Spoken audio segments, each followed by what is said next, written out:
דיברנו על האפשרויות שעומדות בפנינו במדיניות החוץ והביטחון. אמרנו שהדיון הזה הוא דיון שצריך להתקיים במקביל על הטווח הקצר ועל הטווח הארוך. אבל כשמתמקדים אך ורק בטווח הארוך, מתגלה שוני גדול בינינו הבוחרים, בינינו אזרחי מדינת ישראל וגם מחוצה לה. הטווח הארוך הוא התקווה, האידיאל, היכן היינו רוצים להיות. אך לחלקנו הגדול יש אידיאלים מעט שונים אחד מהשני.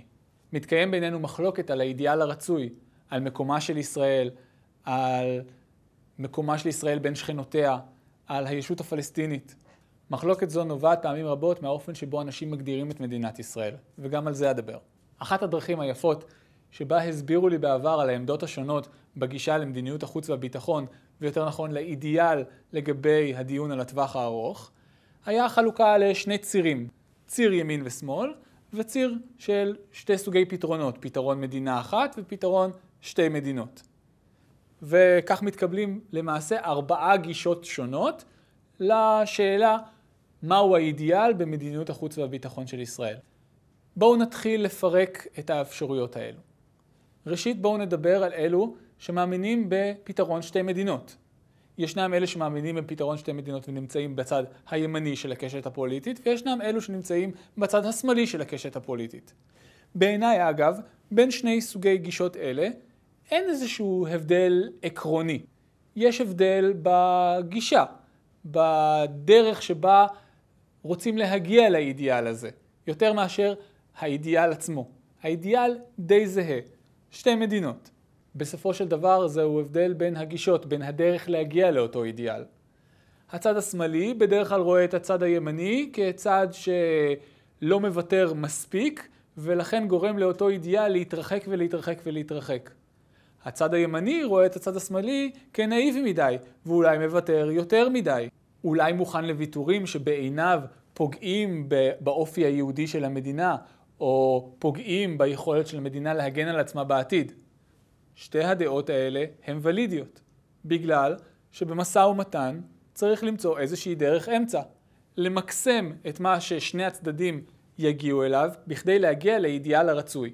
כאשר שני אנשים מהצד הימני והשמאלי של הקשת הפוליטית דנים ביניהם, אך שניהם מאמינים בפתרון שתי מדינות, הם בדרך כלל ידברו על הדרך להגיע לשם. ובעיניי, הדרך תהיה איפשהו באמצע. אני לא אומר את זה כי אני מאמין בצד כזה או אחר, אני אומר את זה בגלל שהגיונית במשא ומתן מוצאים בסופו של דבר דרך אמצע. אם נלך לקיצוניות האחת לא נגיע לאידיאל, אם נלך לקיצוניות השנייה נוותר יותר מדי ואכן נפגע בעצמנו בסופו של דבר. אלא שהדיון הופך יצרי באמת כאשר לתוך הדיון נכנס אדם המאמין בפתרון מדינה אחת. ועל כך רציתי להתמקד. כאשר בא אדם, נניח שהוא מצד השמאלי של הקשת הפוליטית, המאמין במדינה אחת, בפתרון מדינה אחת, ודן מול אדם המאמין בפתרון שתי מדינות, הבסיס שעליהם הם דנים הוא שונה לחלוטין. אם הם ידונו על הדרך להגיע לאידיאל, הם לא ידברו על אותו דבר. האידיאל בעיניהם הוא שונה. לא רק האידיאל בעיניהם הוא שונה. רבים הפעמים שבהם הגדרת מדינת ישראל שונה בין אותם שני אנשים. האדם המאמין בפתרון מדינה אחת, מדינה דו-לאומית, בדרך כלל לא מאמין בקשר בין מדינת ישראל לעם היהודי. לעומת זאת, אותו אדם שרוצה פתרון של שתי מדינות לשני עמים, רוצה לשמר בדרך כלל את הקשר הזה. בגלל זה הוא רוצה שתי מדינות לשתי עמים. ולכן האידיאל הוא כל כך שונה אחד מהשני, ואם הם ידונו על הדרך להגיע לאידיאל, זה לעולם לא יהפוך לדיון פרודקטיבי. אנחנו כבוחרים הצופים מהצד לפעמים שוכחים לשאול את עצמנו את השאלה הזאת, במה מאמינים האנשים שמולנו דנים באותו אידיאל. כאשר אנחנו יודעים שמדובר על אדם המאמין במדינת ישראל שונה מהאופן שבו אני רואה אותה, הדיון חייב להתפתח בצורה אחרת. זה דיון על אמונה, על הגדרה. וכמו שאמרתי, אין איזושהי סיבה לוגית הגיונית שהשיטה אחת טובה מהשיטה השנייה. יש אמונה במה שאנחנו היינו רוצים להשיג.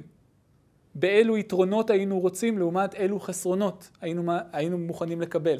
אבל לצערי, במקום להתווכח על הסיבה להאמין כך או הסיבה להגדיר כך, אנשים מתווכחים על הפועל היוצא מתוך אותם אמונות.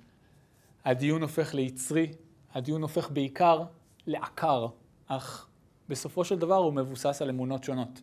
הדבר הגרוע ביותר בדיון שכזה, בין אדם המאמין במדינה דו-לאומית לבין אדם המאמין בפתרון שתי מדינות, הוא שדיון כזה יכול להיגרר בקלות להאשמה בבגידה במדינה. בגידה זה דבר מאוד מאוד בעייתי. אם אני מגדיר מדינה או רואה מדינה באופי מסוים, ובא אדם ורואה את המדינה שלי, גדל מתוך המדינה שלי, אך רואה את המדינה הזאת באור אחר, והיה רוצה לשנות את אופי המדינה, האם מיידית הוא בוגד במדינה? זה האשמה מאוד קשה, וצריך מאוד מאוד להיזהר לפני שמאשימים אדם בבגידה, רק בגלל שהוא היה רוצה להגדיר את המדינה באופן אחר.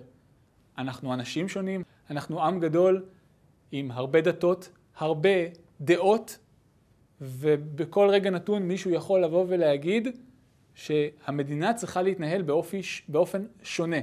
האם זה אומר שמיד נעשה את הדברים שהוא אומר? לא. האם זה אומר שהוא בוגד במדינה? גם לא. צריך להיזהר מאוד באיזה תנאים מואשם אדם בבגידה. מטרת סרטון זה לא הייתה להגיד שדעה אחת היא נכונה ודעה שנייה היא לא נכונה, אלא להבהיר מה עומד מאחורי הדיונים השונים שהפוליטיקאים מנהלים, שאנחנו מנהלים אחד עם השני, לגבי נושא רגיש כמו האידיאל במדיניות החוץ והביטחון. בשביל שדיון כזה יהיה פרודקטיבי, חשוב להבין על מה אנחנו מדברים, מה הבסיס לחוסר ההסכמה בינינו. אני מצפה מפוליטיקאים להיות מסוגלים להבהיר את הדבר הזה. והדבר החשוב ביותר, לא להפוך את הדיון ליצרי, להקטין את הלהבה. ואנחנו עושים את הדבר הזה, אנחנו יכולים להקטין את הלהבה בדיון כשאנחנו מבינים על מה אנחנו מדברים. כשאנחנו מבינים שההבדל ביני ובין הצד השני זה אמונה בשני דברים שונים.